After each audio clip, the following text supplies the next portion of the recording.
వ్యాప్తంగా ఆర్టీసీ కార్మికుల సమ్మె రెండవ రోజు కొనసాగుతోంది. తెల్లవారుజాము నుంచి డిపోలు ఎదుట ఆందోళన కొనసాగించడంతో డిపోలకే బస్సులు పరిమితమయ్యాయి. మహాలక్ష్మి పథకం అమలు చేస్తున్న ఆర్టీసీ మహిళా కార్మికుల పట్ల ప్రభుత్వంకి చిన్నచూపు ఉందంటూ ఆర్టీసీ మహిళా ఉద్యోగులు ఆరోపిస్తున్నారు. ఖమ్మం డిపో నుంచి మరింత సమాచారం మా ప్రతినిధి సైదులు అందిస్తారు.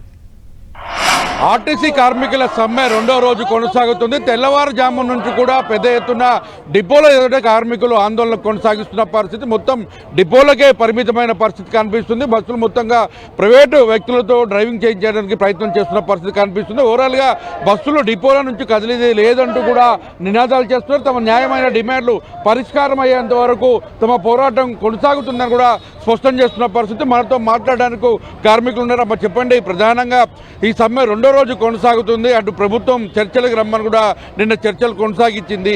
దీనిపై మీరు ఏమంటారు? చర్చలు సఫలం కావాలని మా న్యాయమైన డిమాండ్లు తప్పకుండా పరిష్కారం కావాలని కోరుకుంటున్నా. మేము ఏమీ కోరట్లేదు. మా న్యాయమైన డిమాండ్లను ఏదైతే కాంగ్రెస్ పార్టీ మేనిఫెస్టోలో పెట్టిందో ఆర్టీసీ కార్మిక వర్గానికి అన్ని న్యాయమైన డిమాండ్లు పోయిన గత ప్రభుత్వం వీటిని అమలు చేయలేదు. మేము అధికారంలోకి వచ్చిన తర్వాత వీటిని అమలు చేస్తామని చెప్పేసి మేనిఫెస్టోలో పెట్టారు. ఆర్టీసీని ప్రభుత్వంలో విలీనం చేయడం కానీ, 2021-2025 పే స్కేల్ కానీ, పని భారాలని తగ్గించడం కానీ, అలాగే యూనియన్లని పునరుద్ధరించడం కానీ, ఇవన్నీ కూడా మేనిఫెస్టోలో పెట్టిన అంశాలనే మేము ఈరోజు అడుగుతా ఉన్నాము. ఈ రోజే కాదు, ఇప్పటికిప్పుడు ఇదేమి సమ్మె కాదు. ఇంతకు ముందు నుంచి 2 సంవత్సరాల నుంచి మేము అడుగుతూనే ఉన్నాము. పని భారాలు పెరుగుతూ ఉన్నాయి. మహిళలు, ముఖ్యంగా మహిళలు పొద్దున లేచిన దగ్గర నుంచి రాత్రి నిద్రపోయేంత వరకు కూడా పొద్దున్నే లేచి డిపోకి వస్తున్నాం, ఇక్కడ నుంచి పోయి నిద్రపోతున్నాం, వండుకొని బాక్స్లో కింద కట్టుకొని వస్తున్నాం, అదే తింటున్నాం. కంటి నిండా నిద్ర ఉండట్లేదు, కడుపుకు తిండి ఉండట్లేదు, కుటుంబంతో మాట్లాడట్లేదు. మేము వచ్చేటప్పుడు పిల్లగాళ్ళు నిద్రపోతున్నారు, మేము పోయేసరికి కూడా మా అమ్మాయిలు నిద్రపోతున్నారు. ఇట్లా వరుసగా 5 రోజులు చేస్తూ ఉన్నాం. దీనివల్ల మాకు గర్భసంచికి సంబంధించినటువంటి సమస్యలు వస్తున్నాయి. కనీసం మహిళలకి 3 రోజులు క్యాజువల్ లీవ్ అంటే కూడా నమ్మకం ఏంది? నువ్వు ఇట్లా చెప్తున్నావు, 3 రోజులు క్యాజువల్ లీవ్ అంటున్నావు, ఏంది నమ్మకం? ఇది ఒకటి అడ్డం పెట్టుకొని అడుగుతున్నారు అని కనీసం మహిళలన్న గౌరవం కూడా లేకుండా ఈ రోజు డిపో మేనేజర్లు మాట్లాడుతూ ఉన్నారు. మీరు చెప్పండి, ప్రధానంగా ఇప్పటికే రెండో రోజు సమ్మె కొనసాగుతుంది. మీ ప్రధాన డిమాండ్లు ఏంటి? గవర్నమెంట్లో విలీనం చేయాలి, మాకు రావాల్సిన పే స్కేల్స్ 2 ఇవ్వాలి, పని భారం తగ్గాలి. మా మహిళా సోదరులు నానా ఇబ్బందులు, నానా ఇక్కట్లు పడుతున్నారు. వాళ్ళ పిల్లలతో సతమతం అవుతుంటేనే డ్యూటీలు చేస్తున్నారు. వాళ్ళని ఇబ్బంది పెట్టే ప్రక్రియ చేయొద్దు. రేవంత్ రెడ్డి గారికి ఒకటే వినయించుకుంటున్నా, ఇప్పటివరకు ఆలోచించినాం. ఒక రేవంత్ అన్న సీఎం కావాలని ఖమ్మం నుండి శ్రీశైలం వరకు పాదయాత్ర చేసిన డ్రైవర్ లింగన్న ఈ రోజునే ప్రకటించిండు, జై జవాన్ జై కిసాన్ జై డ్రైవర్ అన్న అనే పేరుతో కొత్త పార్టీ పెట్టబోతున్నా. మే 1 తారీఖు నాడు నా పార్టీ నేమ్ అనౌన్స్ చేస్తా. కన్ఫర్మ్. మాకు ఓపిక లేదు, ఓపిక నశించింది.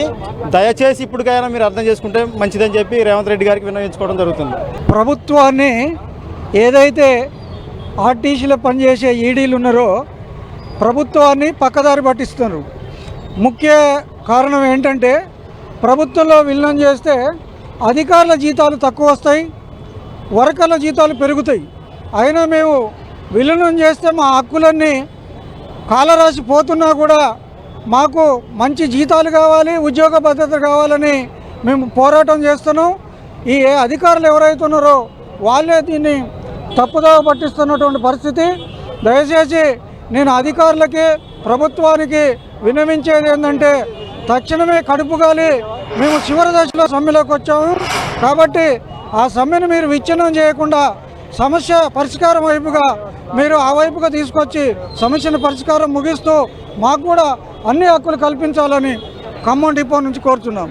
ఈరోజు మొత్తంగా చూసుకున్నట్లయితే ఒకవైపు మండుతున్న ఎండ, అదేవిధంగా ఉక్కపోతల నడమ కూడా మొత్తం కార్మికులు రోడ్డెక్కి ఆందోళన కొనసాగిస్తున్న పరిస్థితి ఉంది. డిపోల నుంచి బస్సులు కూడా ఎవరు కూడా రోడ్డు ఎక్కకుండా అడ్డుకుంటున్న పరిస్థితి కనిపిస్తుంది. మొత్తంగా చూసుకున్నట్లయితే రెండో రోజు కొనసాగుతున్న సమ్మెతో ఒకసారిగా అటు ప్రభుత్వం ప్రత్యామ్నాయ చర్యలు చేపడుతున్న పరిస్థితి, ప్రయాణికులు కూడా తీవ్ర ఇబ్బందులు ఎదుర్కొంటున్న పరిస్థితి. వారంతా కూడా ప్రైవేట్ ట్రావెల్స్ని, ప్రైవేటు వాహనాలను అడ్డుకుని ప్రత్యామ్నాయంగా ప్రైవేటు ట్రావెల్స్ని ప్రయాణం చేయాల్సిన పరిస్థితి అయితే ఏర్పడుతుంది. అయితే డిపోల దగ్గర అన్నింటిలో కూడా తెల్లవారుజాము నుంచి కూడా పోలీసులు భారీ బందోబస్తు కూడా ఏర్పాటు చేశారు. కెమెరామెన్ విజయ్తో సైదులు, 10 టీవీ, ఖమ్మం డిపో నుంచి.